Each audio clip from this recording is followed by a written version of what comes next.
Unified 911, anong matutulong namin sa'yo? Anya ti maitulong mi ken ka. Anong may tatabang ko sa imo? Unsay akong ikatabang nimo? Ngini makadabang na misal ka no. Sa anumang wika o dialekto, may tulong na darating sa iyo.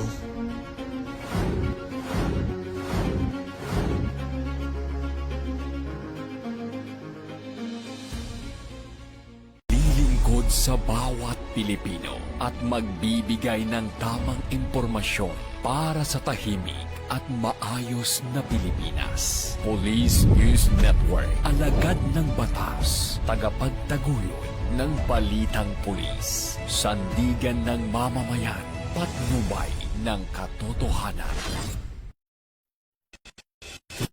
Kampo Krame, maghahatid ng pinakahuling kaganapan at nagbabagang balita. Ito ang PNN Police News Network. At ngayon, ang inyong mga tagapagbalita. Magandang araw, Bagong Pilipinas. Ako ang inyong alagad ng batas, tagataguyod ng Balitang Pulis, Patrolwoman Janina Aguas, mula sa Manila Police District. Maghahatid sa inyo ng tamang balita, kwento ng pulis at serbisyo para sa mamamayan. At ito ang PNP News Online, ang pangunahing balita ng Police News Network. Alagad ng batas, tagataguyod ng Balitang Pulis.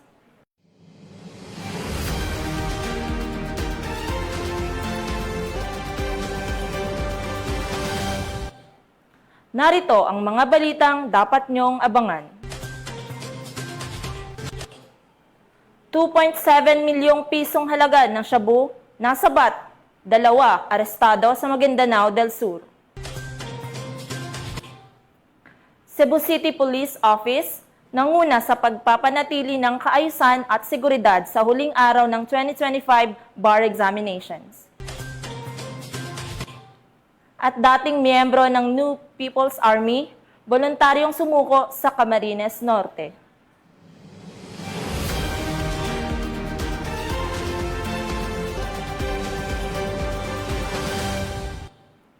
Narito ang mga balitang hatid ng ating PNN correspondents mula sa iba't ibang panig ng bansa.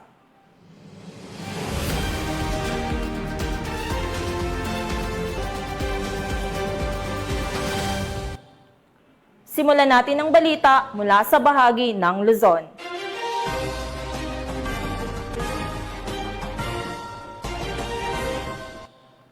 Naaresto ang 2 high-value target sa isinagawang bypass operation ng Santa Catalina PNP sa Santa Catalina, Ilocos Sur. Magbabalita dyan si Police Master Sergeant Marvin Jake Romero. Isang matagumpay na bypass operation ang isinagawa ng mga tauhan ng Santa Catalina Municipal Police Station katuwang ang PDEA, Ilocos Sur sa Ovimar Resort and Hotel, Barangay Paratong, Santa Catalina, Ilocos Sur. Naaresto sa operasyon ang 2 high-value individual na kinilang sina Rosario, 33 taong gulang, isang singer mula sa Vigan City, at si Rocky, 42, isang musikero mula sa Darbacan, Ilocos Sur. Nahuli ang mga sospek habang nagbebenta ng 2 sachet na hinalang shabu. Sa inventory ng PDEA nakumpiska ang kabuuang 3 gramo ng shabu na tinatayang nagkakalaga ng mahigit 20,000 pesos. Kasama na iba pang drug paraphernalia, budol money at isang Mitsubishi expander na gamit ng mga sospek. Saksi sa inventaryo ang mga barangay official at kinatawan ng Department of Justice. Dinala ang mga sospek sa Ilocos Sur Provincial Hospital para sa medico-legal examination habang lahat ng nakumpiskang ebidensya ay nasa kustodiya ng PDEA Ilocos Sur. Naharap ang 2 suspect sa kasong paglabag sa Republic Act 9165 o Comprehensive Dangerous Drugs Act of 2002. Mula dito sa Ilocos Region, ako ang inyong PNN correspondent, Postmaster Sergeant Marvin Jake Romero, alagad ng batas, tagataguyod ng Balitang Pulis. Maraming salamat, Police Master Sergeant Romero. Bumagsak sa kamay ng mga operatiba ng Pampanga PNP ang isang high-value target sa isinagawang bypass operation na nagresulta sa pagkakasamsam ng hinihinalang shabu na tinatayang nagkakahalaga ng ₱250,000. Patrolwoman Janice Bulahaw sa report. Patuloy ang pinaigting na kampanya ng Pampanga Police Provincial Office laban sa ilegal na droga matapos maaresto sa isinagawang bypass operation ng mga operatiba ng Porac Station Drug Enforcement Unit ang isang high-value drug personality sa Phase 1 Barangay Manibuag, Pasig, Porac. Ayon kay Police Colonel Eugene M. Marcelo, Provincial Director ng Pampanga PPO, kinilala ang suspect na si alias Rambo, 39 taong gulang, na sinasabing bahagi ng malawak na drug distribution network sa nasabing bayan. Nakumpiska mula sa kanya ang tinatayang 75 gramo ng hinihinalang shabu na nagkakahalaga ng 510,000 pesos at ang marked bypass money. Ang suspect ay nahaharap ngayon sa kasong paglabag sa Section 5 at 11 ng Republic Act 9165 o Comprehensive Dangerous Drugs Act of 2002 at kasalukuyang nasa kustodiya ng Porac Municipal Police Station. Ang matagumpay na operasyon ay patunay ng agresibong, intelligence-driven na estratehiya ng Pampanga PPO upang wakasan ang problema sa iligal na droga at tiyakin ang kaligtasan ng komunidad. Sa ilalim ng matatag na pamumuno ni Police Colonel Marcelo, nananatiling matibay na kuta ng batas at kaayusan ang Pampanga, kung saan walang kriminal na makapagtatago.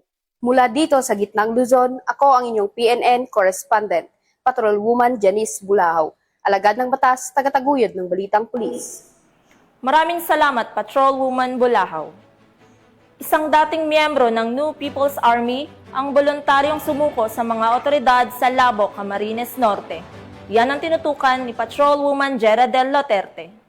Voluntary sumuko ang isang dating miyembro ng New People's Army sa mga tauhan ng Daet Municipal Police Station sa Labo, Camarines Norte nito lamang Setyembre 14 taong kasalukuyan.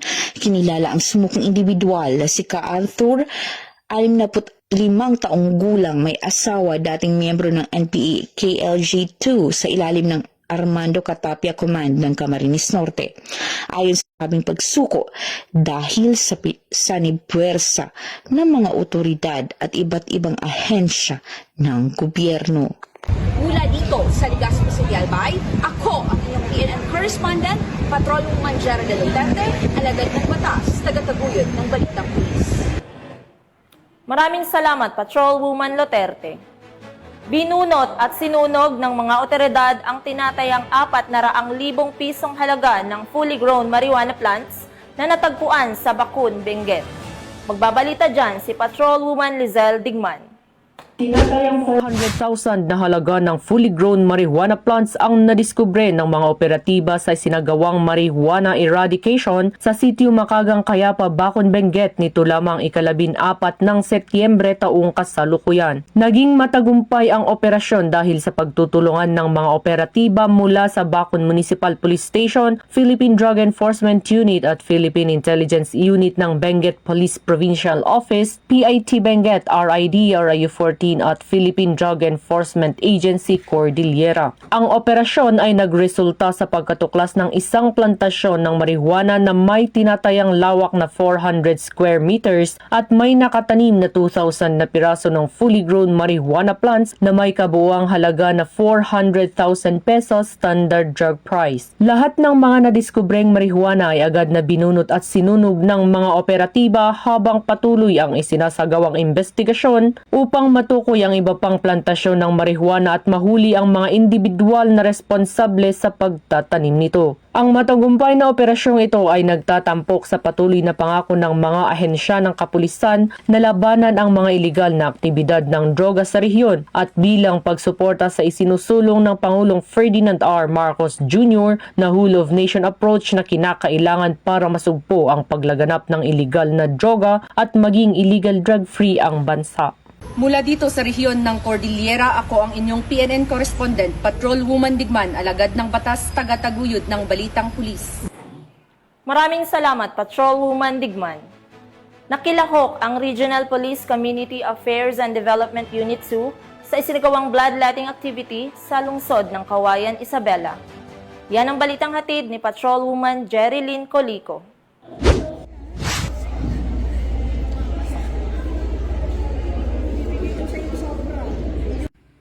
Nakilahok sa bloodletting activity ang mga tauhan ng Regional Police Community Affairs and Development Unit 2 sa pangunguna ni Police Lieutenant Alilyn Wilcox, Chief Information and Communication Development Section, sa pamumuno ni Police Captain Rubian Versida, Officer in Charge RP Kadutu, na may temang dugong alay ang lingkod bayan, kaligtasan ng mamamayan at ng bayan na ginanap kahapon, alas 9 ng umaga ay 15 ng Setyembre nitong taon sa FLD Coliseum, Barangay District 3, Kawayan City, Isabela.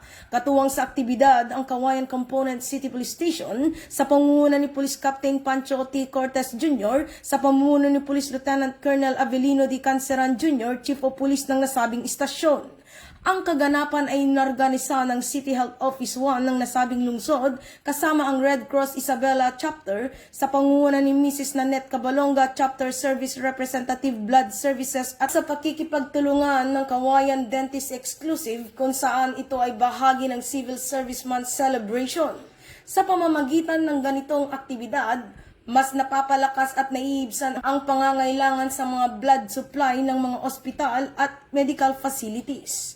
Ito ay naganap bilang bahagi ng mga pagsisikap ng bawat mamamayan ng lungsod ng Kawayan upang mapalawak ang kamalayan tungkol sa kahalagahan ng dugo at pagsuporta sa mga taong nangangailangan nito.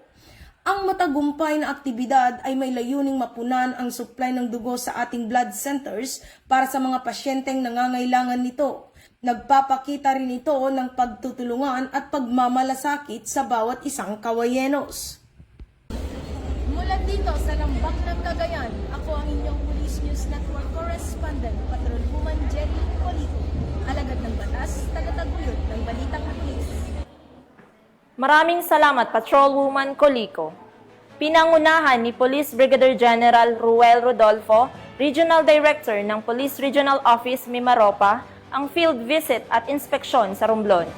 Alamin ang mga kaganapan mula kay Patrolwoman Desiree Padilla. Police Regional Office Mimaropa Regional Director, Police Brigadier General Ruel C. Rodolfo ang sinagawang field visitation at inspection sa Romblon Technical Support Platoon Headquarters, South Jongan at San Jose Municipal Police Station, Barangay Poblacion, San Jose, Romblon nito lamang Setyembre taong kasalukuyan.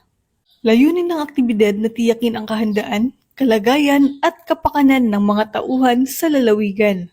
Sa kanyang taktomen, binigyang diin ni Police Brigadier General Rodolfo ang kahalagahan ng disiplina, pagiging mapagmatsyag, at mahigpit na pagsunod sa 7-point agenda ng Acting Chief PNP, Police Lieutenant General Jose Melancio Sr. Tatas Jr., gayon din sa ligtas core pillars. Aniya, mahalaga na ang bawat hakbang ng kapulisan sa operasyon man o sa pang-araw-araw na serbisyo ay sumasalamin sa integridad, pananagutan at tapat na paglilingkod. Ayon pa kay Police Brigadier General Rodolfo, ang 7-point agenda at ang ligtas core pillars ay hindi lamang simpleng direktiba kundi araw-araw na gabay upang makapagpatatag ng ligtas at matatag na mga komunidad.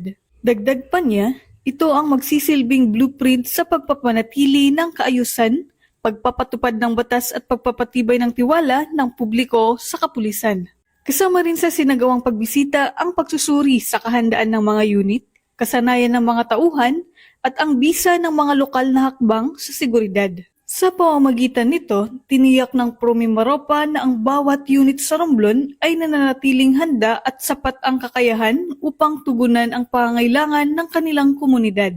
Kalinsabay nito, nakibahagi rin sa inspeksyon sina Police Colonel Ali Jose Duterte, Chief ng RPRMD, at Police Colonel Rexton F. Sawi, Provincial Director ng Romblon PPO. Ang kanilang pagtutok sa readiness evaluation ay bahagi ng mas pinaigting na kampanya upang mapatatag ang kapayapaan at kaayusan sa buong lalawigan ng Romblon. Mula dito sa Home of the Police Eco Warriors, Calapan City, Oriental, Mindoro, ako ang inyong PNN Correspondent, Patrolwoman Desiree Padilla, alagad ng batas, tagataguyod ng Balitang Pulis.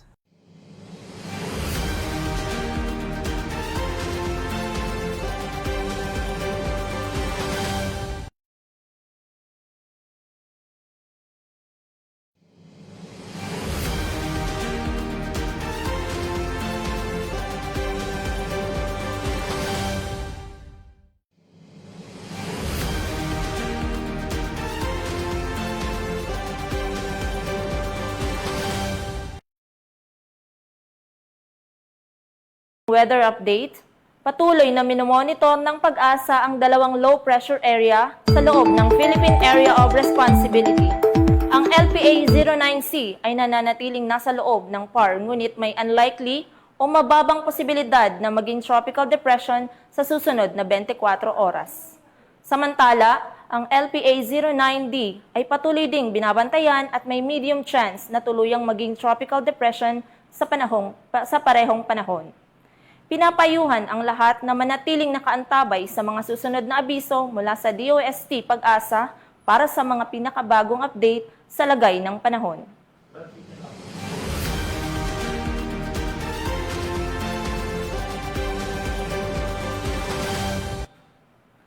Tunghayan naman natin ang mga balita mula sa Visayas.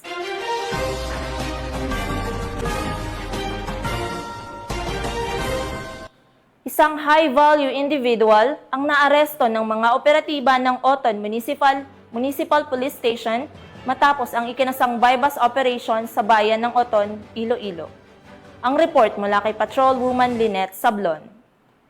Arestado ang isang high-value individual na drug personality matapos ang matagumpay na bypass operation na isinagawa ng Regional Police Drug Enforcement Unit 6 dito lamang 14 ng Setyembre taong kasalukuyan sa Zone 2, Barangay Alegre, Oton, Iloilo. Kinilala ang suspect na si Alias Dagul, 36 na taong gulang, residente ng nasabing barangay. Nahuli siya matapos magbenta ng isang sachet na hinihinalang shabu, kapalit ang 14,000 pesos na Markman. Ayon kay Police Major Marvin Villanueva, Deputy Chief RPDO 6 na samsa mula sa pag-iingat ng suspect, ang humigit kumulang 380 gramo na hinihinalang shabu na may standard drug price na tinatayang 2,584,000 pesos. Kabilang din sa mga nakumpiska ang isang sachet na hinalang shabu bilang buy-bust item, siyam na sachet na hinalang shabu, 2 knot-tied plastic bags na may laman ding shabu, buy-bust money na 14,000 pesos at iba pang non-drug items.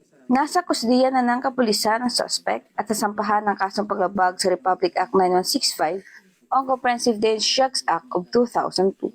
Ang operasyon ay pinangunahan ng RPDU 6, katuwang ang Oton Municipal Police Station, PDEO IPPO, PDEGSO OU6 at RID6. Patuloy ang PNP sa mas pinaigting na kampanya laban sa iligal na droga upang matiyak ang kaligtasan at kapayapaan ng publiko. Mula rito sa Western Visayas, ako niyang PNN correspondent, Patrolwoman Lynette Sablon, alagad ng batas sa kataguyod ng Balitang Pulis. Maraming salamat, Patrolwoman Sablon. Naging maayos at mapayapa ang huling araw ng 2025 bar examinations sa lungsod ng Cebu sa pangunguna ng Cebu City Police Office sa pagpapatupad ng seguridad at kaayusan. Yan ang balitang hatid ni Patrolwoman Flora May Azares. Tagumpay na nipatupad ng Cebu City Police Office ang mga hakbang sa seguridad at crowd control sa paligid ng University of San Jose Recoletos Basak Campus sa Cebu City nitong Setyembre 14 ng taong kasalukuyan, kasabay ng huling araw ng 2025 bar examinations. Pinangunahan ng CCPO ang deployment ng halos 200 uniform personnel sa testing center na itinalaga sa Korte Suprema bilang isa sa 14 na local testing sites sa bansa. Katuwang ang Cebu City Transportation Office, Barangay Public Safety Officers at iba pang ahensya ng lokal na pamahalaan, isinagawa ang masinsinang pagbabantay upang matiyak ang kaligtasan ng mga bar examinee, taga-suporta at ng buong komunidad. Tinatayang mahigit 1,000 taga-suporta mula sa iba't ibang law schools at universidad ang dumagsa sa lugar upang ipakita ang suporta sa mga sumasailalim sa pagsusulit. Sa kabila ng dami ng tao, nanatiling maayos at tahimik ang daloy ng aktibidad dahil sa maagang pagtutok ng mga otoridad sa crowd management at trapiko. Ipinapatupad din ang liquor ban sa loob ng 100-meter radius mula sa USJR Basak Campus mula alas 9 ng gabi bago ang exam day hanggang alas 10 ng gabi matapos ang pagsusulit, alinsunod sa patakaran ng lungsod.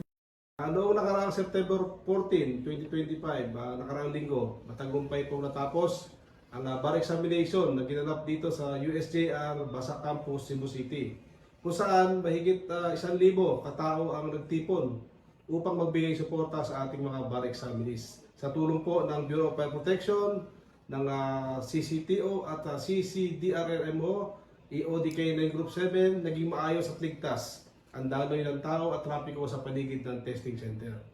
Mahigpit din namin ipinatupad ang mga umiiral na ordinansa sa lungsod, kabilang na ang liquor ban at noise regulation upang matiyak ang katahimikan at kayusan habang isinasagawa ang pagsusulit. Kami po ay lubos na nagpapasalamat sa ating mga katuwang sa seguridad at sa publiko sa kanilang operasyon. Naniniwala kami na naging maayos, mapayapa at matagumpay ang kabuang pagdaraos ng bar exam. Maraming salamat po at mabuhay ang ating mga bar examinees. Mula dito sa Central Visayas, ako ang inyong Police News Network Correspondent, Patrolwoman Flora May Asares, alagad ng batas, tagataguyod ng Balitang Pulis. Maraming salamat, Patrolwoman Asares. Arestado ng mga operatiba ng Sogod Municipal Police Station ang isang wanted person sa kasong paglabag sa Republic Act 7610 o Special Protection of Children Against Abuse, Exploitation and Discrimination Act sa Barangay Pancho Villa, Sogod, Southern Leyte. Patrolwoman Camberley Flores sa report.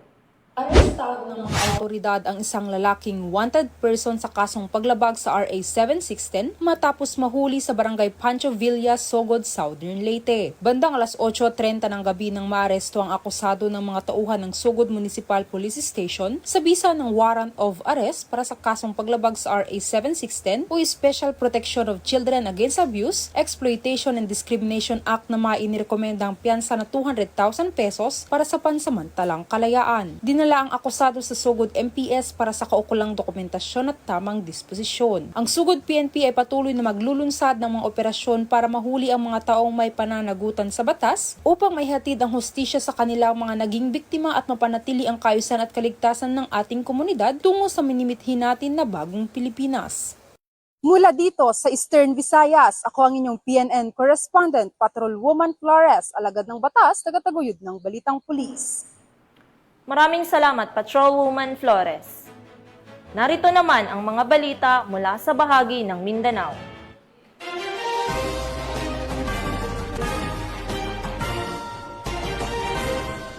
Dalawang suspect ang naaresto habang tinatayang 2.7 milyong pisong halaga ang hinihinalang shabu ang nasabat sa ikinasang bypass operation ng mga otoridad sa Maguindanao del Sur.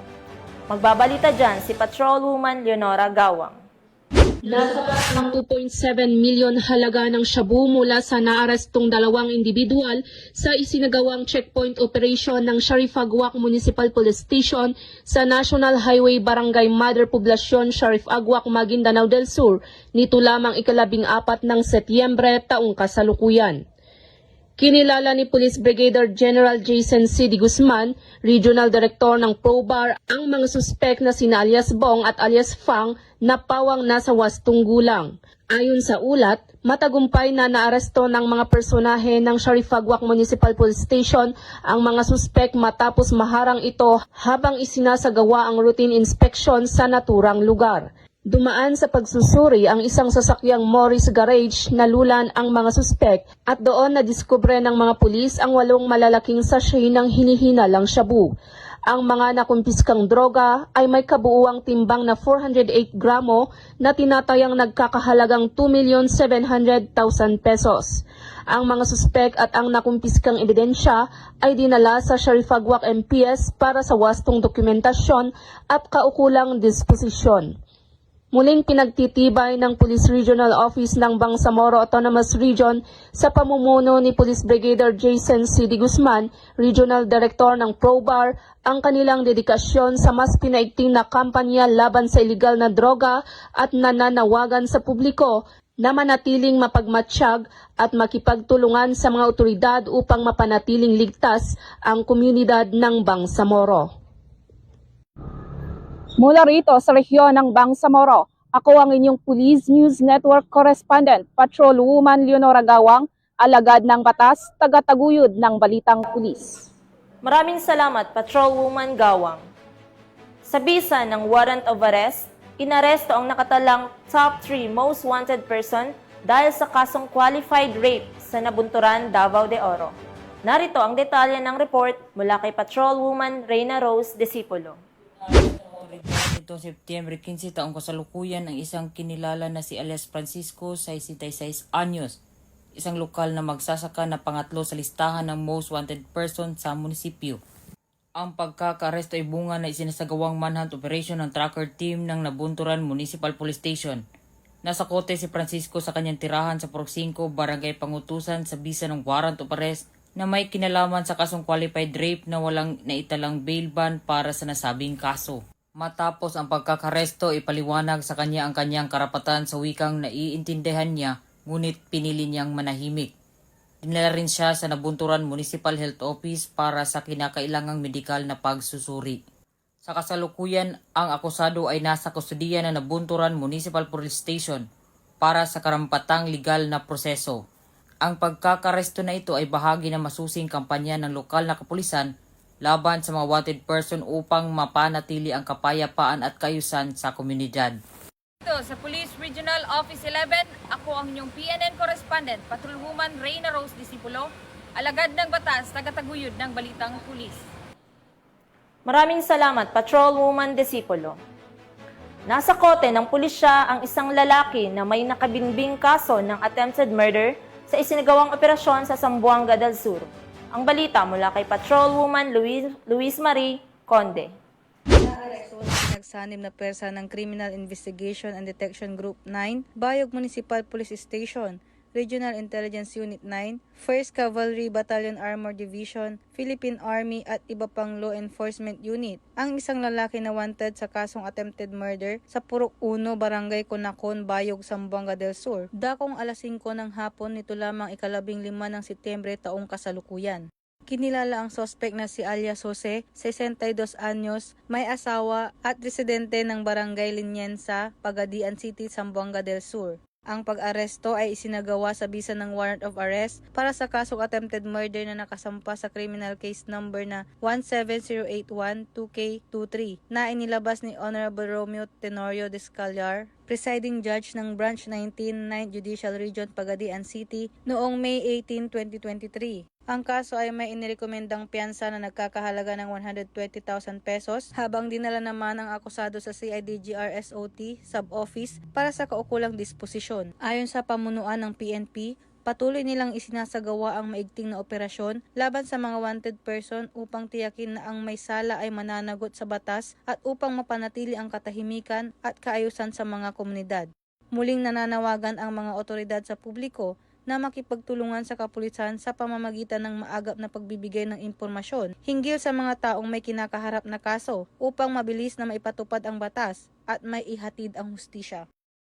Mula dito sa Zamboanga Peninsula, ako ang inyong PNN correspondent, Patrolwoman Luis Marie Conde, alagad ng batas, tagataguyod ng Balitang Pulis. Maraming salamat, Patrolwoman Conde. Tinatayang 1.7 milyong pisong halaga ng shabu ang nasamsam sa bypass operation sa Barangay Glamang, Pulomolok, South Cotabato. Yan ang tinutukan ni Patrolwoman Resalie Umalay. Tinatayang 1.7 milyong halaga ng shabu ang nasamsam sa bypass operation na ikinasa ng RPDEU 12, RIU 12, PDEG 12 at Pulomolok Municipal Police Station, katuwang ang PDEA 12 noong Setyembre taong kasalukuyan sa Barangay Glamang, Pulomolok, South Cotabato. Kinilala ang mga sospek na sina alias Loy, 36 anyos, residente ng Barangay Lagaw, alias Paul, 52 anyos, residente ng Barangay Sinawal, at alias Roy, 50 anyos, residente ng Barangay Dajangas West, General Santos City. Narecover mula sa kanila ang 10 sachet ng hinihinalang shabu na may kabuwang bigat na 250 gramo na may halagang 1.7 milyon at by bust money na 14,000 pesos. Kabilang ang isang tunay at 13 peking 1,000 peso bill. Ayon sa Police Regional Office 12, ang operasyon ay patunay ng kanilang mas pinaigting na kampanya laban sa iligal na droga. Nananawagan din ang PNP sa publiko na makiisa sa laban kontra droga para sa kaligtasan ng pamayanan. Mula dito sa General Santos City, ako ang inyong PNN correspondent, Patrolwoman Resalie Umalay, alagad ng batas, tagataguyod ng Balitang Pulis. Maraming salamat, Patrolwoman Umalay. At iyan ang mga balitang nakalap ng ating PNN correspondents mula Luzon, Visayas at Mindanao. At bago tayo tuluyang magtapos, nais naming batiin ang mga kalahok ng Philippine Uniformed Services Sports League 2025 na ginaganap ngayon sa Camp General Emilio Aguinaldo, Quezon City. Mabuhay ang ating mga kinatawan mula sa iba't ibang ahensya ng pamahalaan tulad ng National Bureau of Investigation, Philippine Drug Enforcement Agency, Metro Manila Development Authority, Philippine Coast Guard, Bureau of Jail Management and Penology, Bureau of Fire Protection, Bureau of Corrections, Philippine National Police, Philippine Navy, Philippine Air Force at Philippine Army. Good luck po sa lahat ng teams. At mga ka-PNN, 100 days na lang, Pasko na!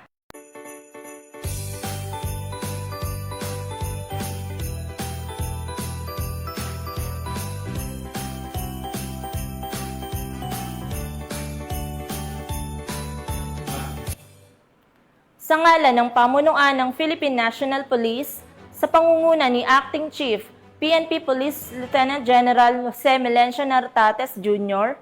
at sa pamumuno ni President Ferdinand Bongbong Marcos Jr., kami ay maglilingkod sa bawat Pilipino at magbibigay ng tama at balanseng balita. Mula rito sa tanggapan ng tagapag-ugnay ng Pambansang Pulisya, kami ang inyong alagad ng batas, tagataguyod ng Balitang Pulis. Ako ang inyong tagapag-ugnay, Patrolwoman Janina Aguas, mula sa Manila Police District, maghahatid ng tamang balita, kwento ng pulis at serbisyo para sa mamamayan. At ito ang PNP News Online, ang pangunahing balita ng Police News Network.